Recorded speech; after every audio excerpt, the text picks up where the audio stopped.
पे बड़े नकली कई सारे नकली नोट्स फैले हुए हैं, लिहाजा असली नोट एग्जिस्ट नहीं करता। नहीं, अलग अलग नकली नोट का मौजूद होना इस बात की दलील है कि असली नोट मौजूद है, तभी तो नकली बनाए गए। खुदा और असली रिलीजन मौजूद है, तभी तो नकली रिलीजन बनाए जा रहे हैं ना। अब आपकी और हमारी जिम्मेदारी है कि हम सही रिलीजन को तलाश करें, तहकीक करें। तो मल्टीपल रिलीजन्स का इस दुनिया में मौजूद होना ये खुदा के एग्जिस्टेंस को डिनाई नहीं करता, बल्कि उससे और मजबूत बनाता है। এই যে বলে দেওয়া হলো যে বাজারে নকল নোট আছে, তার মানেই এটা প্রমাণিত হয় যে আসল নোটও রয়েছে, এবং একই সূত্র ধরে বলে দেওয়া হলো যে যত ভগবান রয়েছে তারা নকল, এদের মধ্যে আসলটা খুঁজে নিতে হবে, আসল ধর্মটাকে খুঁজে নিতে হবে। এখন এই যে যুক্তিগুলো, এই যুক্তিগুলো শুনতে বেশ শ্রুতিমধুর মনে হলেও আসলে একটু তলিয়ে যদি দেখা যায়, বোঝা যাবে যে এইগুলোর কিন্তু, এই যুক্তিগুলোর কিন্তু কোনো ভিত্তি নেই, সম্পূর্ণরূপে ভিত্তিহীন কিছু কথা মাত্র, কোনো যৌক্তিকতা এর মধ্যে নেই। এখন এই যে নোটের কথা বলা হচ্ছে, আমার কাছে একটি 500 টাকার নোট রয়েছে। এই 500 টাকার নোটটা ভারত সরকার দ্বারা প্রকাশিত, এবং এই 500 টাকার নোটে কিছু ক্যারেক্টারিস্টিক ফিচার রয়েছে বা সিকিউরিটি ফিচার রয়েছে, যেগুলো থাকলে তবেই এই নোটটা একটি আসল 500 টাকার নোট বলে গণ্য হবে, এবং এই সিকিউরিটি ফিচারগুলো যদি না থাকে তাহলে ওই নোটটি আসল নোট বলে গণ্য হবে না। এখন এই যে নোটটি যে আসল নোট, এটা কিন্তু ভারত সরকার বলে দিয়েছে এই সিকিউরিটি ফিচারগুলো দিয়ে দিয়েছি, যদি থাকে তাহলে এটাই আসল নোট, অর্থাৎ এটার পরিষ্কারভাবে একটা সংজ্ঞা রয়েছে। এবং এখানে একটা কথা বলা দরকার যে নকল নোট আছে বলে আসল নোট আছে, এটা কিন্তু ঠিক যুক্তি নয়। আসল নোট আছে তার মানে নকল নোট থাকতে পারে, এটাই হচ্ছে সঠিক যুক্তি। মানে ব্যাপারটা এরকম হচ্ছে যে অনেকগুলো আইফেল টাওয়ার চারিদিকে রয়েছে, তার মানে আসল একটা আইফেল টাওয়ার কোথাও রয়েছে।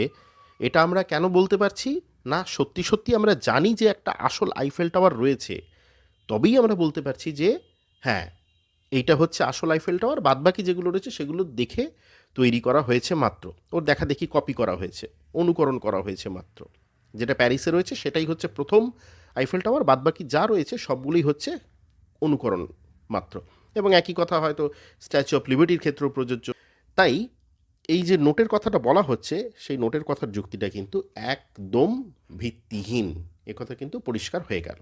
এবারে একই যুক্তি ধরে বলি যে এটা হচ্ছে একটা ভগবান, আবার এটাও হচ্ছে একটা ভগবান, তো এই দুটো ভগবানের মধ্যে কোনটা আসল ভগবান এখন কি করে বুঝবো? নোটের ক্ষেত্রে তো তাও বলে দেওয়া হয়েছিল কিছু সিকিউরিটি ফিচার, সেগুলো দেখলে পরিষ্কার বোঝা যাচ্ছে যে এটা একটা আসল নোট।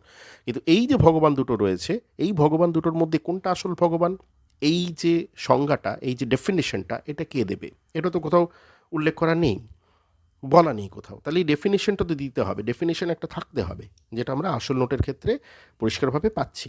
তাই এই যে দুটো জিনিসকে একসঙ্গে জুড়ে দেওয়া হলো, তাহলে পরিষ্কারভাবে বোঝা যাচ্ছে যে এই দুটো জিনিস কিন্তু কখনোই এক হচ্ছে না। আসলে এই যে দাবি করা যে ভগবান আছে, এবারে এই যে দাবিটা, এই দাবিটার মধ্যে তো কোনো একটা যৌক্তিকতা থাকতে হবে, কোনো একটা প্রামাণ্য কিছু থাকতে হবে। যতক্ষণ না প্রামাণ্য জিনিসটা তুলে ধরা যাচ্ছে, ততক্ষণ অবধি কিন্তু এই দাবিটা কিছুতেই মেনে নেওয়া যাচ্ছে না। ধরে নিন আমি এই বক্সটা আপনাদেরকে দেখালাম, এখন এই বক্সটার মধ্যে আমি যদি বলি এই বক্সটার মধ্যে একটা হাতি রয়েছে, আপনারা কি বিশ্বাস করবেন? অবশ্যই করবেন না, কারণ আপনারা হাতির যে আয়তন সেটা আপনারা জানেন, হাতির আকার সম্পর্কে আপনাদের ধারণা আছে, এবং এই বক্সটা আপনারা চোখের সামনে দেখতেই পাচ্ছেন। তাই কোনো রকমভাবেই দুটো জিনিসকে কিন্তু একসঙ্গে আপনারা করতে পারবেন না। কিন্তু তার জন্য আপনাকে এই বক্স তো চোখের সামনে দেখতে পাচ্ছেন, তার সঙ্গে কিন্তু হাতির আকার বা আয়তন সম্পর্কে আপনাদের ধারণাটা থাকতে হবে, সেই জন্যই আপনারা কিন্তু বলতে পারছেন। এবার আমি যদি বলি যে হাতি আছে, এটা আপনাকে বিশ্বাস করতে হবে। আপনি বললেন কেন বিশ্বাস করব? আমি বললাম যে আমি বলছি তাই আপনাকে বিশ্বাস করতে হবে। নিশ্চয়ই আপনি কি বিশ্বাস করবেন? করবেন না নিশ্চয়ই। তখন আপনি বলবেন যে তাহলে প্রমাণ দেখাও। আমি বললাম না, প্রমাণ আমি দেখাবো না, বিশ্বাস করতে হবে। তো এই হচ্ছে বিষয়টা। আস্তিকরা বলে যে আমি বললাম বিশ্বাস করতে, তোমাদেরকে বিশ্বাস করতে হবে, কিন্তু এর পেছনে যুক্তি বা সেই রকম কিছু প্রামাণ্য তথ্য, সেগুলো কিন্তু তাদের কাছে একদমই নেই।